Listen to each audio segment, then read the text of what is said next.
Bienvenue sur La Voie de la Nutrition, le podcast qui vous dit tout sur la nutrition et le bien-être. Je suis Julia, diététicienne nutritionniste, et je suis là pour vous partager mes connaissances et vous parler des sujets qui vous intéressent. Après avoir abordé différentes notions de nutrition et les grands principes de fonctionnement de notre corps, il est temps de se pencher sur les stars de nos assiettes, les aliments. Et plus précisément, les aliments dits santé, les super aliments. Ceux qui enfilent une cape pour vous sauver de votre vie stressante et déséquilibrée, mais aussi les aliments devenus incontournables dans le healthy lifestyle. Enfin, ceux que les grands patrons de l'industrie agroalimentaire veulent nous faire croire comme étant indispensables à une vie plus belle. Je vous dirai tout ce qu'il y a à savoir pour que vous puissiez les consommer en connaissance de cause, que ce soit d'un point de vue diététique, santé, économique ou éthique. Et nous démarrons cette année avec une série sur le gras, mais le bon gras bien entendu. Car oui, le gras c'est la vie, et été comme hiver, nous devons en avoir dans nos assiettes à chaque repas. Cette semaine, nous nous intéressons à l'huile de coco. Je vous souhaite une bonne écoute. Happiness come from inside, don't search it out. Easy to understand what I'm talking about. Don't let nobody turn off your light. Stand for what you believe in, live it over. Je ne sais pas pour vous, mais pour moi, depuis toute petite, l'huile de coco me rappelle le soleil et les vacances. Elle était pour moi plus un cosmétique qu'une huile de cuisine. Elle me rappelle la plage et le monoeil avec son odeur exotique, ses pouvoirs bronzants, pour ne pas dire cramant, et son hydratation, que ce soit pour le corps ou pour les cheveux. Oui, mais voilà, l'huile de coco a bien d'autres atouts pour votre santé. Voyons tout d'abord comment elle est fabriquée et quels sont les critères de choix incontournables.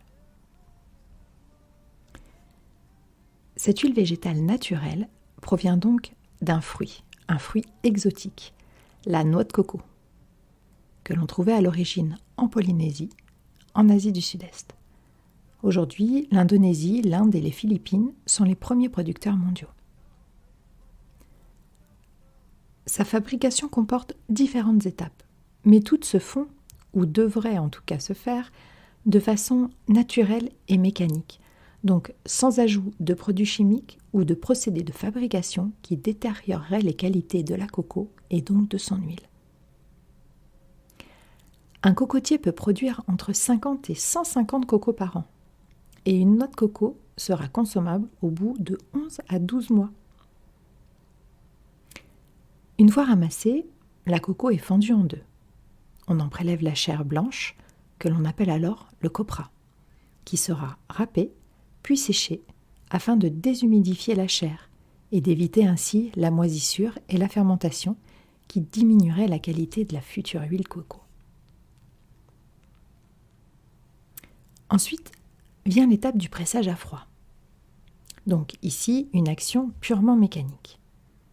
On obtiendra d'un côté la chair, extraite de son huile, qui s'appelle désormais le tourteau, et de l'autre, un premier jet d'huile, avec encore quelques traces d'impureté. Cette première huile sera laissée au repos 2 semaines pour la laisser décanter, puis elle sera filtrée et deviendra ainsi translucide et brillante, et prête à être consommée. Pour vous donner une idée du travail, sachez qu'il faut environ 100 cocos, soit 80 kg de chair, pour fabriquer entre 6 à 8 litres d'huile. Côté écologie, contrairement à l'huile de palme, sa cousine, qui entraîne de la déforestation, le cocotier, lui, pousse de façon naturelle. Et tout est utilisé dans la coco. C'est comme dans le cochon, tout est bon. Donc si vous achetez de l'huile de coco, que ce soit pour la cosmétique ou la cuisine, on la prend 100% pure, vierge voire extra vierge et extraite à froid. On la choisit dans un contenant en verre et on la garde à l'abri de la lumière. Côté tarif, entre 10 à 12 € le litre, des fois un peu plus cher pour la cosmétique principalement. Et là, je n'ai toujours pas trouvé d'explication, à part pour payer le marketing et la com. Il existe aussi de l'huile de coco désodorisée. Alors, vous vous doutez bien que ça ne se fait pas tout seul et on ajoute souvent des agents. Donc si vous n'aimez pas l'odeur, orientez-vous sur d'autres huiles. Vous verrez dans les semaines à venir que nous avons le choix entre différentes et très bonnes huiles végétales. Vous aurez sûrement remarqué aussi une particularité à l'huile de coco. Elle est solide à température ambiante. Enfin, en dessous de 32 degrés, parce qu'on n'a pas tous la même température ambiante sur la planète. Pour moi, c'est mon baromètre. Lorsqu'elle est liquide, c'est qu'on est en été et qu'on peut sortir les maillots, le pareo et les tongs. Plus sérieusement, elle a ce qu'on appelle un point de fusion plus haut que la moyenne des huiles. C'est-à-dire qu'elle va fondre à partir de 32 degrés, contre -3 pour l'huile d'olive par exemple. C'est une huile que l'on peut donc utiliser en cuisson, car elle supporte beaucoup mieux la chaleur que l'huile de tournesol ou l'huile d'olive. Elle ne se détériore pas. Mais si vous la chauffez à la poêle et qu'elle fume, c'est fini, capote, il ne faut plus l'utiliser. De toute façon, la fumée d'huile de coco est tellement âpre et épaisse que vous n'aurez pas envie d'y goûter. Donc, dans des gâteaux, en huile de cuisson, crue sur des tartines ou fondante dans une boisson chaude, faites-vous plaisir. Passons maintenant au pourquoi. Pourquoi utiliser l'huile de coco ? Pour son apport en acides gras, et notamment des acides gras essentiels, les oméga 3, 6 et 9. Alors oui, elle contient des acides saturés qui normalement ne sont pas bons pour le cœur, les artères et nos taux de cholestérol. Mais les siens sont des triglycérides à chaîne moyenne. Ça ne vous dit rien et c'est bien normal.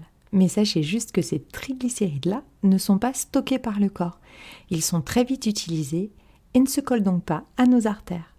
C'est donc un formidable apport énergétique immédiat et bon pour la santé. L'huile de coco contient aussi des vitamines, et principalement de la vitamine E, qui est un excellent antioxydant, qui booste le système immunitaire, protège le système cardiovasculaire et est un allié de notre cerveau. Et oui, vous venez de percer le mystère des champions du sudoku. Plus scientifiquement, des recherches sont en cours, notamment sur la maladie d'Alzheimer, mais également sur le maintien des fonctions cognitives en général.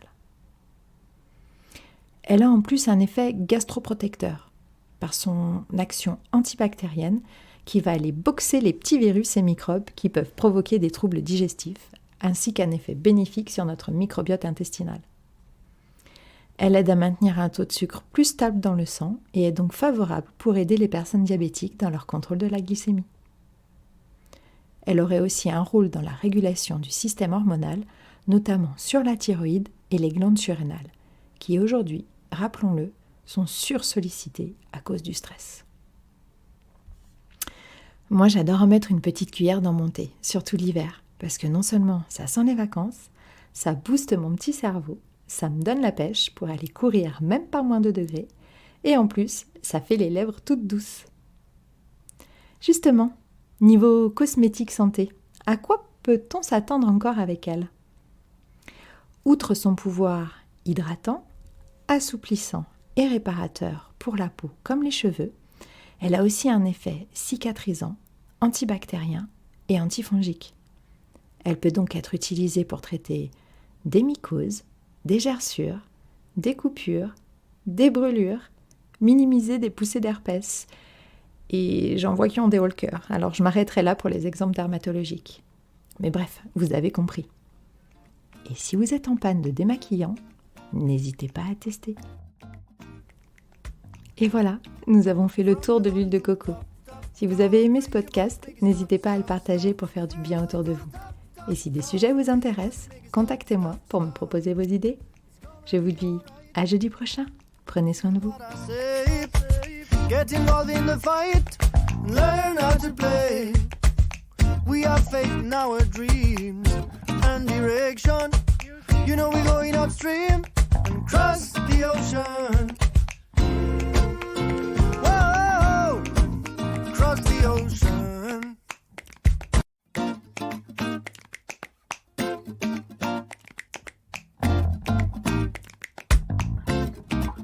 From the bottom to the top, top, top. Raise your voice, make it stop, stop, stop. We're going to the top, top, top. Raise your voice, make it stop, stop, stop. It's gonna be alright. Feel what I say. Get involved in the fight. Learn how to play. We have faith in our dreams and direction. You know we're going upstream and cross the ocean. Whoa, cross the ocean. Oh, from the bottom to the top, top, top. Raise your voice, make it stop, stop, stop. We're going to the top, top, top. Raise your voice, make it stop, stop, stop. I'm like a rope dancer, keep moving not too fast. I'm searching some answers, where can I find it all? Give my message to you, feel it in every cell. There's so much things to do, working on ourselves. Whoa, work on ourselves. From the bottom to the top, top, top. Raise your voice, make it stop, stop, stop. We're going to the top, top, top. Raise your voice, make it stop, stop, stop. Happiness come from inside, don't search it out. Easy to understand what I'm talking about. Don't let nobody turn off your light. Stand for what you believe in, live good over evil. Let go of the bad thing and fight for your freedom. Don't wait for a better season. Don't wait for a better season. From the bottom to the top, top, top. Raise your voice, make it stop, stop, stop. We're going to the top, top, top. Raise your voice, make it stop, stop, stop. AK-47, ain't nobody better. Earth is our heaven. Don't let blood flow like water. A peaceful change is real. Don't listen their slogans. Follow your faith and dreams with too much for their guns.